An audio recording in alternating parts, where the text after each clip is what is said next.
Friends, आप लोगों का स्वागत है आपके अपने YouTube चैनल में जिसका नाम है सूरज क्लासेस। आप लोग देख रहे हैं आज हमारे साथ अर्थशास्त्र का चैप्टर नंबर 2 भारतीय अर्थव्यवस्था के क्षेत्रक मतलब सेक्टर ऑफ इंडियन इकोनॉमिक्स। पहले समझते हैं सर भारतीय अर्थव्यवस्था होती क्या है। तो पहले आप मुझे बताइए अर्थव्यवस्था क्या होती है। अर्थव्यवस्था का मतलब होता है जिसके अंदर हम मुद्रा का लेन देन करें, व्यापार के बारे में पढ़ें, जिससे हमें पता चले कि देश की ग्रोथ कितनी हो रही है, मतलब देश कितना बढ़ रहा है, उसे कहते हैं अर्थव्यवस्था।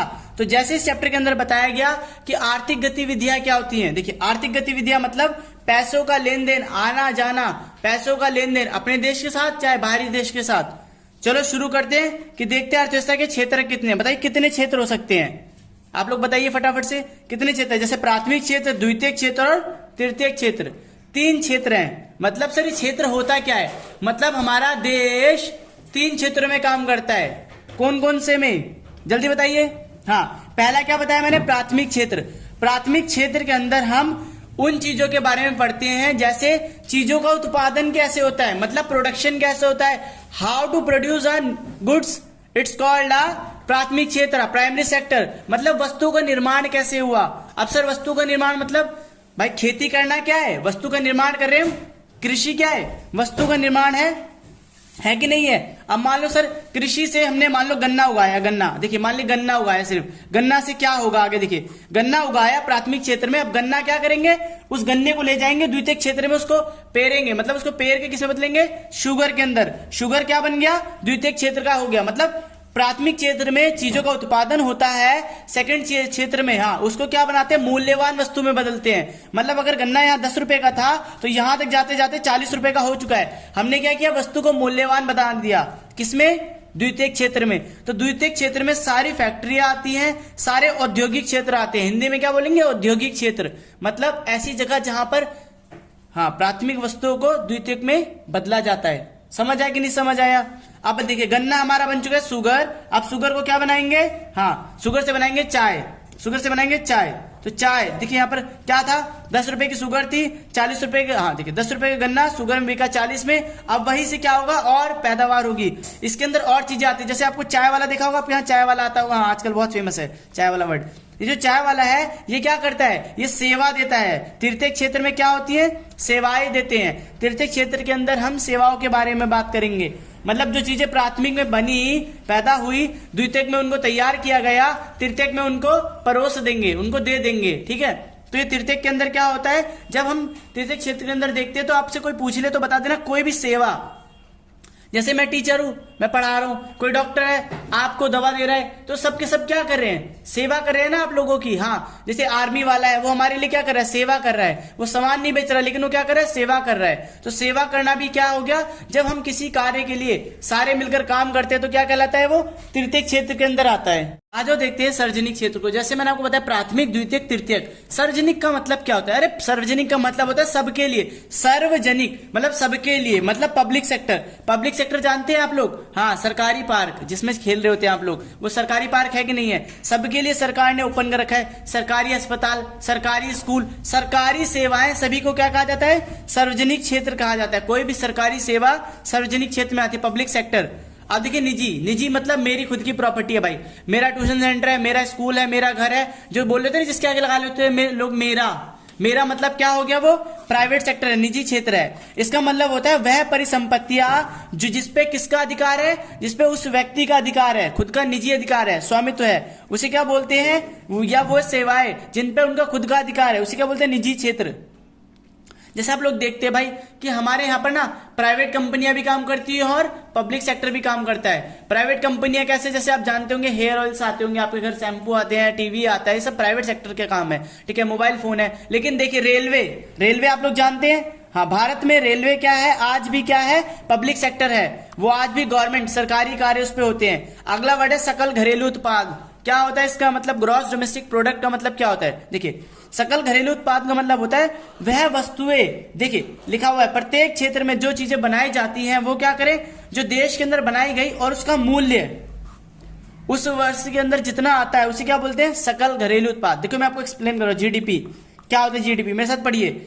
जब हम किसी विशेष वर्ष के अंदर अंतिम वस्तुओं व सेवाओं का मूल्य उस वर्ष में देश के कुल उत्पादन की जानकारी प्रदान करती है उसे क्या बोलते हैं, जीडीपी। देखिए मेरे साथ, मान लीजिए आज हमारे देश में एक गन्ना बना, मैं जैसे गन्ना का एग्जांपल लेता, 10 रुपए का, पूरे साल में मान लेते सर 10,000 गन्ने बन गए, तो कितने पैसे के हो गए, कितने के पैसे के हो गए, 1 लाख रुपए के हो गए ना।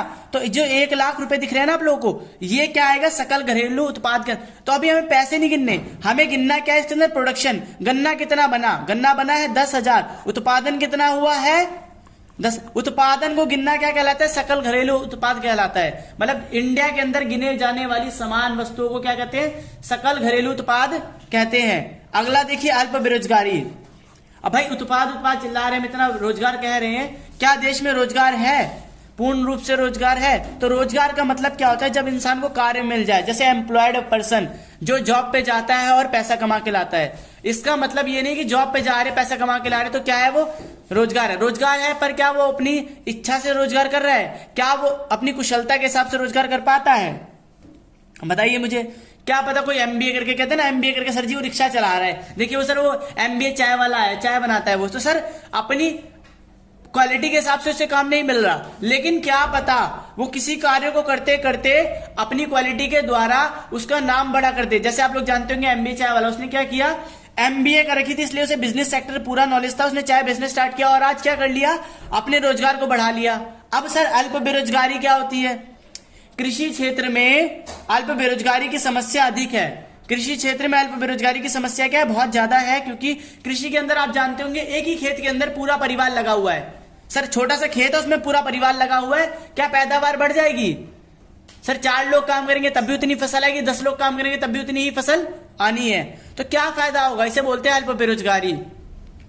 कुशल श्रमिक। कुशल श्रमिक का मतलब होता है भाई जो किसी कार्य में उचित प्रशिक्षण ले। भाई किसी कार्य को अगर आपने प्रशिक्षण के द्वारा, मतलब शिक्षा के द्वारा शुरू किया है, तो आप उस कार्य के अंदर जरूर ग्रोथ पाएंगे। जैसे देखिए आप चाय का बिजनेस, कोई सोच सकता था चाय से करोड़ों रुपए कमाए जा सकते हैं, लेकिन एमबीए करने के बाद या एमबीए करते करते जिसको नॉलेज है उसने चाय का बिजनेस शुरू किया और आप जानते हैं आज वो करोड़ों रुपए कमा रहे हैं। ठीक है।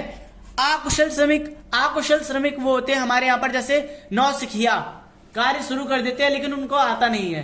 नौसिखिया मतलब जिनको कार्य शुरू कर दिया लेकिन कार्य आता नहीं है, शिक्षण नहीं लेते, बहुत जल्दी हड़बड़ी में जल्दी सर बस शुरू कर दीजिए, जल्दी से हमें क्या करना है, बनना है, बस कार्य कर, शिक्षा लीजिए, प्रशिक्षण नहीं लेते वो लोग। ठीक है। जब प्रशिक्षण नहीं लेते तो उनका पैसा भी ऐसा ही होता है, 200 रुपए 100 रुपए दिहाड़िया मजदूर। ठीक है। आगे सुनते संगठित क्षेत्र। संगठित क्षेत्र का मतलब क्या है, एक ऐसा ग्रुप जो क्या कर रहा है, एक साथ मिलकर कार्य कर रहा है। ठीक है। जहां रोजगार अवधि निश्चित होती है, मतलब काम करने का समय निश्चित होता है, यह सरकार द्वारा पंजीकृत होते हैं। देखिए संगठित क्षेत्र ऐसे हैं जहां पर क्या होता है, सरकार ने खुद पंजीकृत कर रखा है कहां पर कार्य होगा, और सरकार के द्वारा निर्धारित नियमों के द्वारा वहां पर विनिमय मतलब होता है वस्तुओं का लेन देन या पैसों का लेन देन होता है। असंगठित क्षेत्र वो होते हैं जो यहाँ पर छोटी छोटी इकाइयां क्या करती है, एक साथ कार्य करती है। छोटी छोटी इकाइयां वो सारे क्या होते हैं, असंगठित क्षेत्र होते हैं। जैसे मान लो कोई छोटी सी कंपनी करी, कोई छोटा सा फर्म कर रहा है, ठीक है, तो असंगठित क्षेत्र में आते हैं। अब मैं एक अधिनियम के द्वारा बताने जा रहा हूं, अब इसकी नॉलेज होनी चाहिए कि भाई भारत सरकार ने रोजगार गारंटी अधिनियम, जो लोग बेरोजगार हैं ध्यान से सुनिए, रोजगार गारंटी अधिनियम 2005 चलाया गया है। इसके अंदर अगर आप अपना नाम रजिस्टर कर दे तो केंद्र सरकार आपको रोजगार प्रोवाइड करेगी कुछ समय के अंदर, और अगर कार्य लागू नहीं करवा पाती केंद्र सरकार, आपको कार्य नहीं देगी, तो उसके बदले आपको क्या देगी, जल्दी से बताइए मुझे। हाँ, हर्जाना देगी, भत्ता देगी। भत्ता मतलब कि आपके कार्य नहीं दिलवा पाने पे आपका पालन पोषण करने के लिए सरकार खुद पैसा देगा, तो सरकार लेकिन आपको कार्य जरूर दिलवाएगी। गारंटी रोजगार अधिनियम के अंदर यही है, ग्रामीण रोजगार गारंटी अधिनियम। और नोट्स जरूर भाई, मेरे जो नोट्स दिख रहे हैं आप लोगों को स्क्रीनशॉट लेके फटाफट से लिख लीजिएगा, तभी आप लोगों का भला होगा। अगला देखिए, काम का अधिकार। भाई काम का अधिकार किसके पास है, तो कोई भी इंसान बेरोजगार हो, जरूरतमंद हो, अगर काम करना चाहता है तो काम कर सकता है। प्रत्येक वर्ष में 100 दिन, प्रत्येक वर्ष में 365 दिन में से 100 दिन तो गारंटी, ग्रामीण गारंटी रोजगार अधिनियम के द्वारा उसे काम मिलेगा, और अगर नहीं मिलता तो गवर्नमेंट आपको क्या देगी, भत्ता देगी, मतलब उसके बदले पैसा देगी, हर्जाना देगी। चलो चैप्टर आप लोगों को समझ आएगा तो फटाफट से वीडियो को लाइक करें, कमेंट करें और शेयर करें। मोर वीडियोस के लिए जुड़े रहें सूरज क्लासेस से। आप लोगों ने हमारा प्लेलिस्ट पे जाके हमारे सारी वीडियोस लाइक और शेयर कर सकते हैं। Thank you.